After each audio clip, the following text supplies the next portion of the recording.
আপনার মূলত প্রতিক্রিয়া কি এই বিষয়ে? দেখুন, আপনাকে পরিচিত বলি, আমাদের দলের বিধায়ক জাকির হোসেন সাহেব উনি এসছেন, ওকে সাধুবাদ জানায়। তবে এই বিষয় নিয়ে আমাকে এখন পর্যন্ত কোনো খবরও দেয়নি এবং বলেও নেই, ওরা আমার অজানা। তবে আমি বলি, দীর্ঘ 2010 সাল থেকে আমি এই ওয়ার্ডের কাউন্সিলর, আজকে নয়।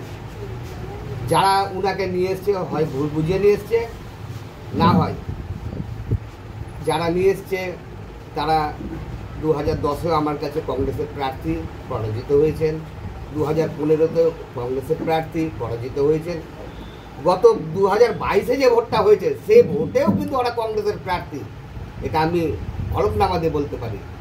তাদের ডাকে উনি সাড়া দিয়েছেন। আমি যা রিপোর্ট করার, আমার দলের বিধায়ক আছেন, আমি বিধায়কের কাছে অবশ্যই যাব, বিধায়ক আমি বিস্তারিতভাবে এগুলো জানাবো। এবং যেসব নামগুলো দিলেন, দেখুন দীর্ঘ এটা আপনার 7 নম্বর লট চলছে।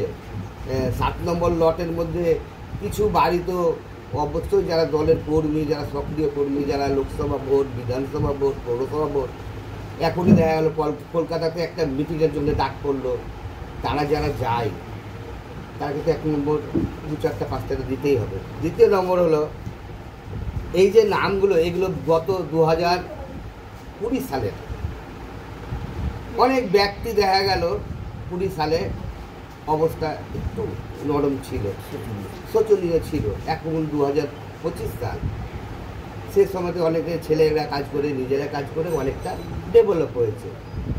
আরেকটা কথা বলবো আমি বিধায়ক সাহেবকে, এইভাবে উনি ঘুরেন, খুব ভালো লাগলো। আমার ওয়ার্ডে এসছেন, আমাদের জনপ্রিয় বিধায়ক জাকির সাহেব আমার ওয়ার্ডে এসছে, এটা তো আমার গর্বের বিষয়। আপনাকে ইনভাইট করেনি আজকে? না, আমাকে ইনভাইট করেনি। আমি ভোটের স্কুটিনির জন্য না, এটা ইনভাইট আমাকে করেনি। তো আমি বিধায়কের কাছে অবশ্যই রিপোর্টিং আমি জমা করব। আর আরেকটা কথা বলি আপনাদের, যারা এই যে এইভাবে বিধায়ক সাহেবকে বিশেষ করে ভুয়ো ভোটারের জন্য নিয়ে এসছে, তাদেরকেও আমি সাধুবাদ জানাই। যাক, আমার ওদের এইরকম এখন পর্যন্ত কোনো রিপোর্টিং হয়নি। আমার ছেলেরা, আমি নিজে স্বয়ং ওয়ার্ডে ওয়ার্ডে আমি ঘুরছি, দেখছি, পাড়াতে পাড়াতে ঘুরছি, বুথে বুথে কর্মীদেরকে নিয়ে বসেছি। সেখান থেকে এখন পর্যন্ত একটি ভোটারের এরকম ভুয়ো ভোটার হয়নি। হ্যাঁ, তার মধ্যে কিছু দুটো ভোটারের অলরেডি ভোটার লিস্ট থেকে নাম কেটে গেছে। সেটা আমরা এসডিও ম্যাডামের কাছে গিয়ে ওকে আমি নিজে নিয়ে যাব। দুটো ভোটার, সেই ভোটার আমার কাছে এসেছিলো, আমি তার ভোটার লিস্ট দেখে দেখলাম করে ভোটার লিস্টের নামটাই কেটে গেছে। আপনার নামে বিস্তর অভিযোগ কি আপনি টাকার বিনিময়ে বাড়ি দিয়েছেন, বাড়ির ওপরে বাড়ি দিয়েছেন, প্রকৃত যারা পাওয়ার যোগ্য তারা পায়নি, কি বলবেন? আপনার এটা কিন্তু আপনাদের মিডিয়ার মাধ্যমে বলি, আপনারা ড্রোন ঘুরান 11 নম্বর ওয়ার্ডে, ড্রোনের মাধ্যমে দেখুন কটা টালির বাড়ি আছে, কটা ভাঙা বাড়ি আছে। হ্যাঁ, একবারে তো সরকার এইভাবে দেয় না, ধাপে ধাপে হচ্ছে, ধাপে ধাপে হচ্ছে। আগামী দিন আবার ধাপে ধাপে হবে। একেবারে যদি সরকার যদি আমাকে সম্পূর্ণ দিয়ে দেয়, আমি তাহলে নির্মূল করে দেবো ওয়ার্ডকে।